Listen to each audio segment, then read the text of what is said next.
The Many Saints of Newark opens with a choice that would have felt out of place in any episode of The Sopranos, voice-over narration from a long-dead character. The camera pans through a cemetery, and as it passes each grave, voices from the beyond pile atop one another to create a cacophony of noise.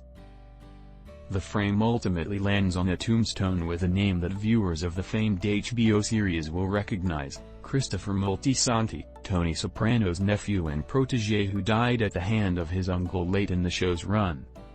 Reprising the role, actor Michael Imperioli's voice immediately yanks viewers back into this world. "After he murdered me, Tony gave my wife and infant daughter his pocket change," he says. But that was much later.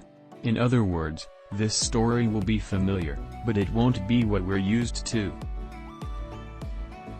Many Saints, the prequel film co-written by Sopranos creator David Chase and directed by series veteran Alan Taylor, arrives in theaters and on HBO Max in a much different world than the one Tony and company left in June 2007 under famously ambiguous circumstances.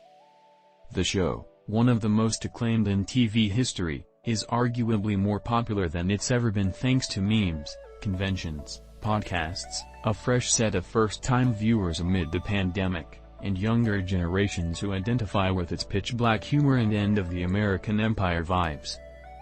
At the same time, any return to North Jersey has seemed nearly impossible for years given the 2013 death of James Gandolfini, the actor who played the famed antihero at the show's center, adding Chase's longtime reluctance to revisit his greatest creation and the fact that prequels typically don't work, and it seemed you would have had a better chance winning at the executive game than betting that another Sopranos story would make it to the screen, no matter how millennials shitposted.